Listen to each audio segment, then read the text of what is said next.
Health first conclave and award 2025 season 3 first India news की ओर से conclave का आयोजन लिए चलते हैं आपको।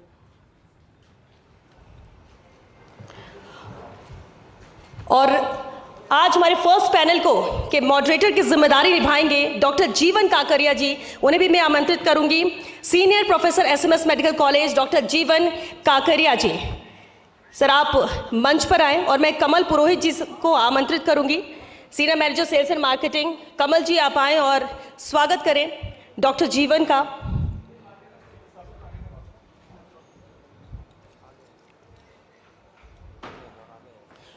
और हमारे बीच में डॉक्टर सुनील गारसा जी भी पहुंच चुके हैं। बहुत स्वागत है डॉक्टर सुनील आपका, आप भी मंच पर आमंत्रित हैं।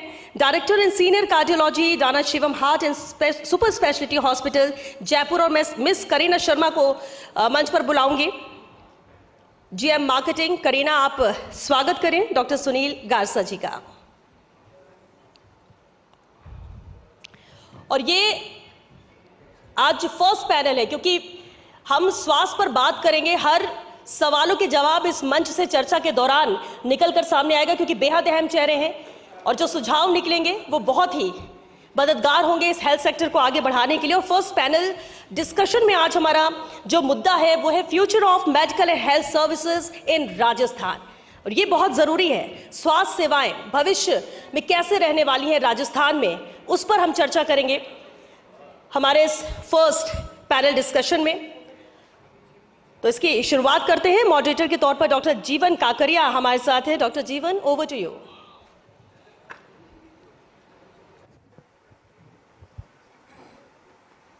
नमस्कार।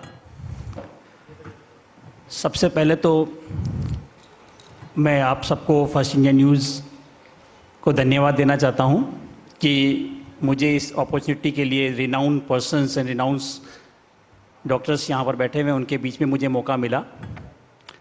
और ये बहुत अच्छी बात है फर्स्ट इंडिया न्यूज़ की, जो ये हेल्थ कॉन्क्लेव जो है हर साल ऑर्गेनाइज करते हैं और ये संदेश सीधा सरकार तक पहुंचता है। इसकी खास बात ये है कि जगदीश चंद्रा जी जो स्पेशली और पवन अरोड़ा जी जो सरकार में भी रहे हुए हैं, वो ये आज का जो भी डिस्कशन होता है वो सरकार तक पहुंचता है और इससे हमें मदद मिलती है। और फर्स्ट इंडिया न्यूज़ के बारे में तो कहना ही अलग बात है कि फर्स्ट मीन्स फर्स्ट। कई बार हमें ऐसा लगता है कि न्यूज़पेपर पढ़ने की ज़रूरत नहीं है। और न्यूज़ एक रिसेंट छोटा सा वाक़या है, अभी ट्रॉमा में आग लगी और रात को सो रहे थे, अपने आप न्यूज़ आई फर्स्ट इंडिया न्यूज़ से। विकास जी हमारी डिजिटल न्यूज़ है, तो तुरंत वो वहाँ पहुँचे हुए और हम लोग बाद में पहुँच रहे हैं, न्यूज़ पहले आ रही है। तो it's very commendable for first India news even in the any professionals, चाहे पॉलिटिकल न्यूज़ हो, एग्रीकल्चर न्यूज़ हो, एनीवेयर कहीं पे भी न्यूज़ हो, तो फर्स्ट इंडिया न्यूज़ हमेशा फर्स्ट रहेगी। तो धन्यवाद, बहुत बहुत बधाइयाँ फर्स्ट इंडिया न्यूज़ को, इस तरह से हेल्थ कॉन्क्लेव को बढ़ाया जा रहा है। आज का डिस्कशन हमारा हेल्थ कॉन्क्लेव पर रहेगा।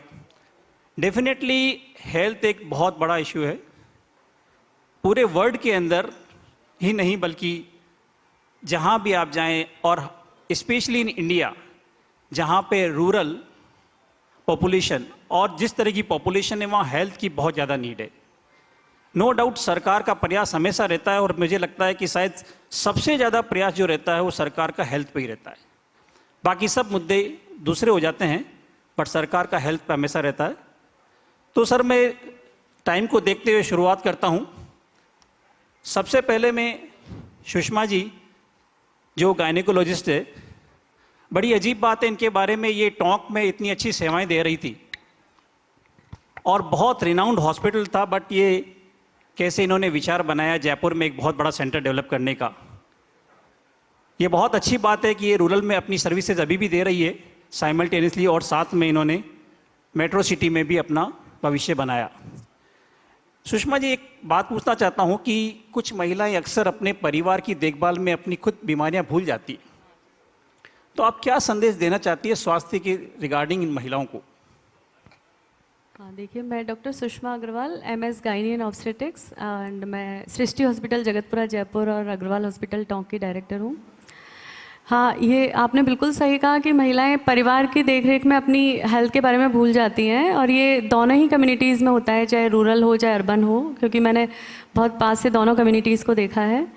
उसमें ये होता है कि वो सारे अपने जो वर्किंग लेडीज़ हैं जैसे सिटी में, तो वो उस वर्क के अलावा अपने बच्चों की देखरेख में, घर में बड़े बुजुर्गों की देखरेख में, और बाकी सोशल जितने भी काम होते हैं उनको निभाने में, वो सारे कभी ध्यान ही नहीं देती कि उनको क्या प्रॉब्लम्स है, और बहुत सारी चीज़ें अवॉइड करती रहती हैं। जैसे एक एनीमिया बहुत कॉमन प्रॉब्लम है, लगता है ऐसा है कि एनीमिया से क्या दिक्कत है, लेकिन एक्चुअली एनीमिया बहुत ज़्यादा बॉडी को अफेक्ट करता है। यदि हीमोग्लोबिन का लेवल कम हो महिला में तो उसका वर्क एफिशिएंसी कम हो जाती है, और कई ऑर्गन्स पे भी इसका बैड इफ़ेक्ट पड़ता है, जैसे हार्ट पे, लीवर, किडनी, सभी ऑर्गन्स पे। तो उनको दिखाकर और टाइमली एनीमिया को करेक्ट ज़रूर करना चाहिए। इसके अलावा भी कई डिजीज़ हैं, जैसे वाइट डिस्चार्ज की कंप्लेन होती रहती है वुमेन को, मगर वो दिखाती नहीं है, और एक्सेसिव ब्लीडिंग पीवी होती रहती है, तो उससे कई बार परमानेंट डैमेज हो जाता है ऑर्गन्स का, जैसे PID कहते हैं, और सेक्सुअली ट्रांसमिटेड डिजीज़ भी हो सकती हैं वो फर्दर, कभी कभी कैंसर का भी रूप धारण कर सकती हैं। तो ब्रेस्ट शेड्यूल है उनको, ये सारी डिजीज़ ऐसी हैं जो अवॉइड नहीं करनी चाहिए। यदि टाइमली रहते हुए दिखा लिया जाए तो टाइम पर ट्रीटमेंट से पैसा भी बचता है, और वो सफरिंग भी उसकी कम होती है। और ऐसा नहीं है कि वो अभी वुमेन को कभी ये नहीं सोचना चाहिए कि वो अपने हेल्थ को लेके कंसर्न या उस पर टाइम दे रही हैं तो वो अपनी ड्यूटीज़ को डिफ़र कर रही हैं, बल्कि वो जिनके लिए ड्यूटीज़ उनकी है उनके साथ अच्छा ही कर रही हैं, क्योंकि वो स्वस्थ रहेंगी तो अच्छी एनर्जी से काम कर पाएंगी और उनको अपना 100% दे पाएंगी। तो मेरा सजेशन यही है कि सभी लोग अपनी हेल्थ पे ज़रूर ध्यान दें। बहुत अच्छी बात है, महिलाओं के लिए बहुत अच्छा संदेश दिया है मैडम ने। इसके साथ ही कुछ महिलाएं मैडम अपनी कुछ बीमारियों को छुपाने की कोशिश करती है, जैसे कुछ पर वेजाइनल ब्लीडिंग हो रही है लेकिन वो किसी को बताती नहीं है, या ब्रेस्ट में कोई गिठान हो गई है लेकिन मरीज उसको शर्माता है। कई साल तक हमारे पास पेशेंट्स आते हैं तो उनको लगता है कि साहब 2 साल पहले गिठान हुई थी। तो ऐसा क्या संदेश देना चाहेगी कि किस तरह अवेयरनेस प्रोग्राम चलाया जाए, या किस तरह आप हेल्प कर सकती है रिगार्डिंग दिस? देखिए, महिलाओं को एक निश्चित एज के बाद यानी 30-35 के बाद कैंसर स्क्रीनिंग टेस्ट ज़रूर कराने चाहिए, क्योंकि ये सभी इंडिकेशन हो सकते हैं। जैसे ब्रेस्ट में कोई गांठ है तो ज़रूरी नहीं है वो साधारण हो, वो कैंसर की गांठ भी हो सकती है, जो कि यदि नेगलेक्ट कर दिया जाए तो उसकी स्टेजिंग बहुत ज़्यादा बढ़ जाती है, फिर उसका ट्रीटमेंट बहुत डिफ़िकल्ट हो जाता है। या एक्सेसिव ब्लीडिंग पीवी है, वो भी एंडोमेट्रियल कैंसर या सर्वाइकल कैंसर का वो कॉज हो सकता है, तो इसको भी अवॉइड नहीं करना चाहिए। टाइमली सोनोग्राफी कराएं, पैप स्मीयर कराएं समय समय पे, इस तरह से ज़रूर चेकअप्स कराएं अपने। तो ये कुछ चीज़ें ज़रूरी है जो कि महिलाओं को, और ये अवेयरनेस प्रोग्राम्स भी होने चाहिए। सरकार की तरफ से भी कुछ अवेयरनेस प्रोग्राम इस तरह से चले कि breast cancer awareness, cervical cancer awareness, इन बातों का ध्यान रखा जाए। हमारे साथ में आज जुड़े हुए हैं ब्रिजेश भारद्वाज जी, जो CEO है आपने Narayana multi speciality hospital. Narayana hospital अपने आप में एक नेशनल प्रेजेंस है। आप झालावाड़ में हैं। इतना सा पूछना चाहेंगे कि ग्रामीण क्षेत्र के मरीजों में चिकित्सा उपचार प्राप्त करने के लिए किन चुनौतियों का सामना करना पड़ रहा है? एक्चुअल में आप सर्विसेज आप बड़े लेवल पे मेट्रो सिटीज़ में सब में जगह दे रहे हैं, पर झालावाड़ जैसे छोटे शहर में आपको किस चीज़ों का सामना करना पड़ रहा है, और एज ए नारायणा हॉस्पिटल आपके लिए चुनौती कैसे बना हुआ है? नमस्कार, मेरा नाम ब्रिजेश है और मैं श्री नारायणा मल्टी स्पेशलिटी झालावाड़ को रिप्रेजेंट करता हूँ। बेसिकली नारायणा हॉस्पिटल जयपुर का ग्रुप है और हमारा ग्रुप पूरा अलग है। अच्छा। It's a individual hospital. पर आपका जो सवाल है उसका मैं जवाब देता हूँ कि ग्रामीण में बेसिकली जो इंटीरियर ग्रामीण्स हैं, ग्रामीण जो हैं हमारे गांव हैं, वहाँ पे PHC या सब सेंटर का भी नहीं होना होता है वहाँ पे। तो वहाँ के जो मरीज जो हैं वहाँ पे उन्हें चिकित्सक नहीं मिलते, चिकित्सा कर्मी नहीं मिलते, प्लस अगर अस्पताल है भी तो छोटा है, वहाँ पे चिकित्सकीय उपकरणों की कमी होती हैं। जैसे कि एक्सरे नहीं है, उन्हें एक्सरे कराने के भी एटलीस्ट या तो CHC पे जाना पड़ेगा या किसी जिला मुख्यालय पे जाना पड़ेगा। ये एक बड़ी चुनौती सामने आती है। प्लस वहाँ पे जो अत्यंत ग्रामीण क्षेत्र है वहाँ पे आर्थिक चुनौती भी उनके सामने होती है। प्लस एक परिवहन भी बड़ा समस्या होती है कि रेगुलर बसेस नहीं होती तो उनके चेकअप के लिए वो जा पाएँ शहर के बाहर। तो इन सब ऐसी छोटी छोटी चुनौतियाँ हैं, लेकिन गांव में अभी तक चिकित्सा पूरी तरह से बहाल नहीं हो पाया है, ऐसा मेरा मानना है। बट अभी देखा जा रहा है जिस तरह की हमारी चिकित्सा सुविधाएं जिस तरह से विस्तार कर रही है, मैडम भी आज बैठी हुई है यहाँ पर, रूरल, अब मुझे लगता है कि कुछ ही टाइम बाद में अगर सरकार इसी तरह व्यवस्थाएं करती रहती, रूरल और अर्बन में ज़्यादा फर्क नहीं रहेगा। बहुत सारी सुविधाएं अभी रूरल में जिस तरह की सुविधाएं हम सोच भी नहीं सकते पहुंची है। क्या आप मानते हैं कि जो ये ग्रामीण योजनाएं चल रही है उसका क्या लाभ उठा पा रहे हैं रूरल पब्लिक? बिल्कुल, कुछ हद तक लाभ उठा पा रहे हैं, लेकिन गांव में अभी भी इसकी जागरूकता पूरी नहीं है। जैसे कि आयुष्मान कार्ड बनाना, अगर कोई सरकारी कर्मचारी है उनको तो सबको पता है आरजीएचएस कार्ड उनका बनता है, वो उसका फ़ायदा उठाते हैं, पर गांव में अभी भी आयुष्मान और सरकार की जो दूसरी योजनाएं हैं उनसे लोग अभी तक पूरी तरह से जुड़े नहीं हैं। उसका कारण है, एक तो उनको उसके बारे में पूरी जानकारी ना होना, प्लस वो लोगों में शिक्षा का अभाव है, इंटरनेट की कमी है, वहाँ पे लोग पढ़े लिखे कम हैं। हालांकि अब ये बदलाव धीरे धीरे आ रहा है, सभी सरकारी योजनाओं से जुड़ रहे हैं और मैं उम्मीद करता हूँ कि फ्यूचर में इस सरकारी योजनाओं का सभी ग्रामीण अच्छे से लाभ उठा पाएंगे। बहुत अच्छी बात। अब मैं सवाल पूछना चाहूँगा पंकज आनंद जी से, जो इंटरनल मेडिसिन फोर्टिस हॉस्पिटल में है। इंटरनल मेडिसिन अपने आप में एक नई ब्रांच है, लेकिन ये ब्रांच इतनी हेल्पफुल है और जितने भी एडवांसेज केसेस आते हैं, मेरा मानना है कि जितने भी क्रिटिकल केयर केसेस होते हैं वो सब इंटरनल मेडिसिन में इंक्लूड होते हैं और ये अपनी सेवाएं जिस रूप में देते हैं कि उसमें पेशेंट आखिरी सांसें ले रहा होता है, और स्पेशली इन क्रॉनिक डिजीज जैसे डायबिटीज़, हाइपरटेंशंस और क्रॉनिक डिजीज जितनी भी होती है उसमें भी हेल्प करते हैं। तो मैं आपसे पूछना चाहूँगा कि आज के समय में क्रिटिकल केयर में कौन कौन से मेजर एडवांसमेंट देखने को मिल रही है, क्या फ्यूचर है इनका? धन्यवाद। देखिए, अगर आप देखें इंटरनल मेडिसिन तो बहुत पुरानी ब्रांच है, लेकिन क्रिटिकल केयर को लोग अब जानने लगे हैं। ये विधा एक देखा जाए तो इंटरनल मेडिसिन ही है, लेकिन ये जो मरीज जब चारों तरफ से इलाज के बाद जब फेलियर होता है, और ऐसा कहना नहीं चाहिए लेकिन मृत्यु के निकट होता है, तब इसका प्रयोग होता है। इसमें एडवांसेस की बात करूं तो बहुत सारे एडवांसेस नए हो रहे हैं। दो तीन टेक्नोलॉजी जो आ रही हैं जो बिल्कुल गेम चेंजर हैं, आपने नाम सुना होगा। एक एक्मो आई है, एक्स्ट्रा कॉर्पोरियल मेम्ब्रेन ऑक्सीजनेशन। तो देखिए, इसके दो प्रकार होते हैं, एक वीवी एक वीए। वीवी में जो व्यक्ति जिनके बहुत सीवियर रेस्पिरेटरी फेलियर है, जैसे कोविड में हमने देखा कि पेशेंट का सैचुरेशन 45 जा रहा है, या कार्बन डाइऑक्साइड जो नॉर्मल 40 होती है 45 होती है वो 150 जा रही है, पेशेंट वेंटिलेटर पे है, हमने वेंटिलेटर पे ले लिया, वेंटिलेटर के बावजूद पेशेंट ठीक नहीं हो रहा है, तो आज के 5 साल पहले तक ऐसे मरीज को हम मानते थे कि हम ये नहीं जी सकता। लेकिन अब इस पद्धति में जिसमें हम शरीर से करीब करीब सारे रक्त को बाहर निकाल के प्योरीफाई करके वापस डाल सकते हैं, तो हमें ये एक मौका, एक विंडो देती है जिसमें उस मरीज को बचाया जा सकता है। एक्मो एक गेम चेंजर हो रही है। एक पॉइजनिंग आपने देखी होगी, सेल्फोस एक बहुत बड़ा सुसाइड का कारण है। अगर समय पे पहले मेरे करियर में 20-25 साल के करियर में अगर कोई सेल्फोस पॉइजनिंग हो जाती थी तो मुझे याद नहीं है मैं किसी एक भी मरीज को बचा पाया। एक्मो से लगभग 80-90% पेशेंट्स बच जाते हैं अगर टाइम पे पहुंच जाएं। ये एक बहुत बड़ी चीज़ है।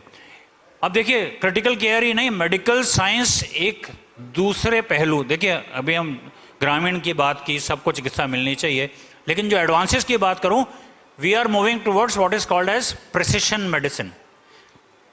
मैं सबको ये कहता हूं, साहब 2 चीज़ याद रखिए, एक तो स्वस्थ बन के रहिए, कोई क्रॉनिक डिजीज मत रखिए, और जेब में बहुत सारे पैसे रखिए। आज के 15 से 20 साल बाद ऐसी टेक्नोलॉजी आने वाली है जो आप अपने जीवन के 10 से 15 प्रोडक्टिव ईयर्स बढ़ा सकेंगे। क्यों? आने वाला टाइम जेनेटिक्स का है। जीन के द्वारा आपके शरीर में कौन सी बीमारी आने की संभावना है, उससे आप कैसे बच सकते हैं। अगर वो बीमारी आ गई, से फॉर एग्जांपल इन्फेक्शन आ गया, तो उस इन्फेक्शन में कौन सी एंटीबायोटिक जेनेटिकली आप पे सबसे अच्छे काम करेगी। बैक्टीरिया का जीन तो हम देखते ही हैं, आपका भी देखेंगे, क्या साइड इफेक्ट्स हो सकता है। तो ये जो प्रिसिशन पर्सनलाइज्ड मेडिसिन है, ये पूरी मेडिसिन में आ रही है, बट क्रिटिकल केयर में बहुत तेजी से बढ़ रही है। जब मैंने करियर शुरू किया था तो हमारी 80-90% ट्रीटमेंट अंदाजे से होता था शुरू के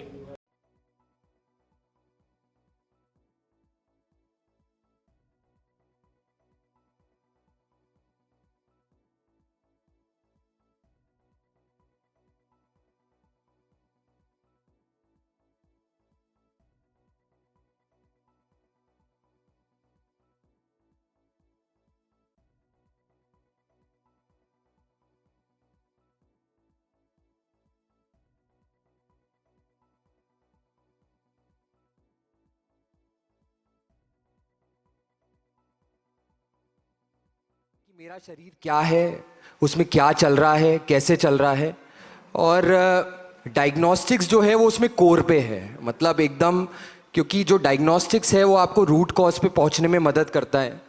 और वहाँ पर बहुत सारे ऐसे इंटरवेंशंस हैं जो कि डायग्नोस्टिक्स के द्वारा लिए जा रहे हैं, जिससे कि ये असेस हो सकता है कि हम लोग आखिर में कैसे हमारी ये जो रोग है उसका प्रिवेंट कैसे कर सकते हैं। एक फैक्ट ये भी है कि मतलब डॉक्टर साहब ने अभी बात की कि हमारा जो लाइफ एक्सपेक्टेंसी है वो और ज़्यादा बढ़ेगा, और ये सच है कि जब आज़ादी का समय था तब हम करीब 40 साल हमारी एक एवरेज लाइफ एक्सपेक्टेंसी थी, आज हम 72 साल पे हैं। पर एक फैक्ट ये भी है कि किसी भी आदमी के आज आखिरी के 10 साल 12 साल वो सबसे मुश्किल दौर होता है उसका।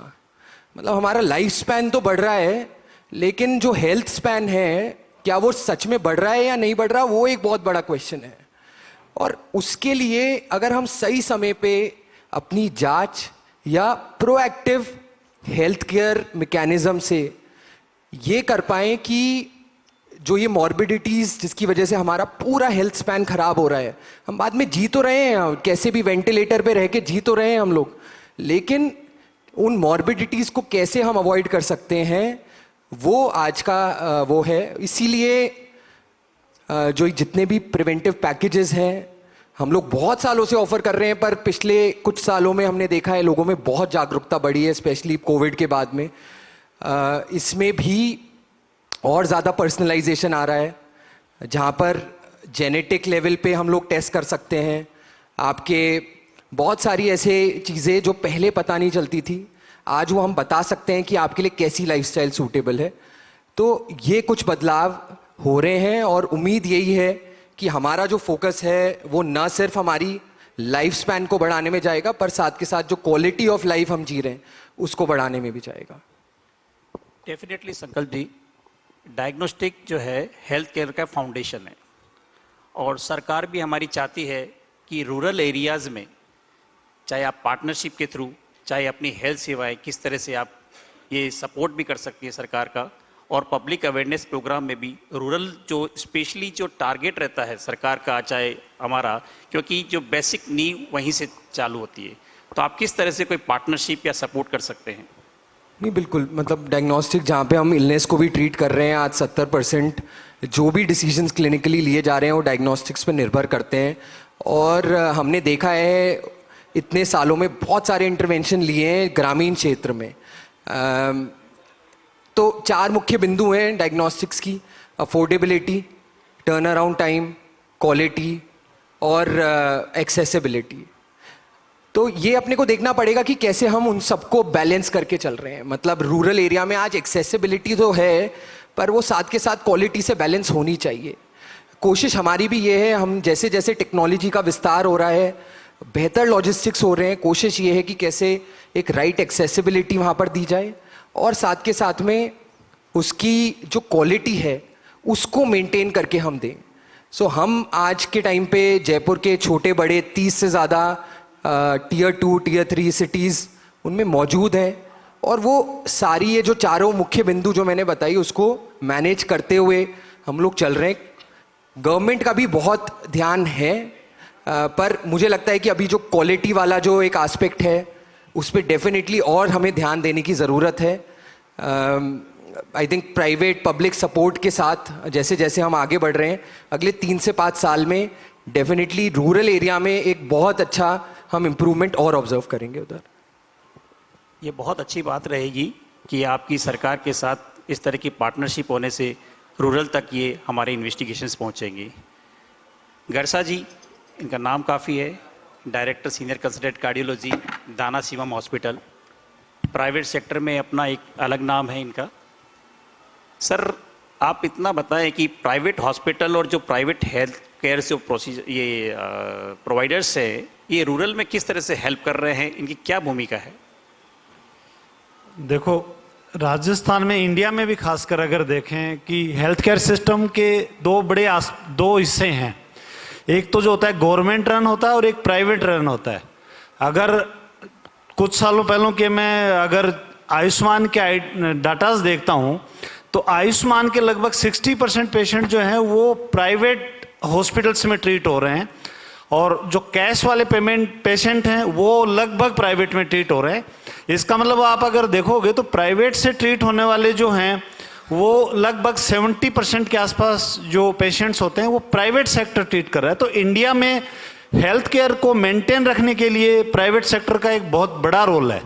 हाँ, इन चीज़ों को थोड़ा सा और बढ़ाया है कि एक्सेसिबिलिटी प्राइवेट सेक्टर की, जो गरीब वर्ग है या बीपीएल है, खाद्य सुरक्षा वाला है, उसको भी एक्सेसिबिलिटी प्राइवेट हॉस्पिटल की मिले, इसका काम किया है जो आयुष्मान योजना है इसमें। और कुछ और पुअर हैं जो दोनों कैटेगरी में नहीं आते, उसका भी काम किया है कि उसको भी गवर्नमेंट ने फॉर्चुनेटली कार्ड तो दे दिया है। हाँ, उसमें एक लेकिन कुछ विडंबना है क्योंकि उसका ट्रीटमेंट भी गवर्नमेंट ने डाल दिया है कि भाई ये सिर्फ बीपीएल और वैसा ही ट्रीटमेंट ले पाएंगे। मुझे लगता है कि जो पेमेंट से कार्ड होल्डर हैं उनको एक्स्ट्रा सुविधाएं लेने का भी होना चाहिए और जो कुछ काफ़ी सारे जो पैकेज हैं, मतलब इस चीज़ को गवर्नमेंट एक्सटेंड कर सकती है कि भाई जो पैकेजेस गवर्नमेंट सेक्टर के लिए रिजर्व हैं प्राइवेट सेक्टर में भी दिए जा सकते हैं ताकि प्राइवेट सेक्टर जो कंट्रीब्यूशन कर रहा है वो और बढ़े। इसके अलावा अगर एक एस्पेक्ट अपन और देखते हैं कि प्राइवेट सेक्टर, जैसे मैं झुंझुनू का रहने वाला हूं तो मैं देखता हूं कि गवर्नमेंट हॉस्पिटल में जब से सीटी एमआरआई नहीं आया था उससे पहले वहां पे प्राइवेट सेक्टर में सीटी एमआरआई आ गए थे। मेरा टाउन है सिंघाना, उसके पास से मैं देखता हूं तो वहां गवर्नमेंट हॉस्पिटल में गायनेकोलॉजिस्ट नहीं आई थी, उससे पहले प्राइवेट गायनेकोलॉजिस्ट वहां पे आ गई थी जिसने जो है वो प्रेग्नेंट लेडी, जो डेफिनेटली हर जगह की ज़रूरत होती है, बल्कि हर गांव की ज़रूरत होती है, तो वो सुविधाएं हैं प्राइवेट सेक्टर का। इस तरह से अगर देखते हैं अपन तो हेल्थ केयर मेंटेन करने में जो गवर्नमेंट जहां तक एक्सटेंड नहीं हो सकती, गवर्नमेंट जो काम नहीं कर सकती, वो प्राइवेट सेक्टर ने किया है इंडिया के अंदर और खासकर राजस्थान के अंदर। आप जो ये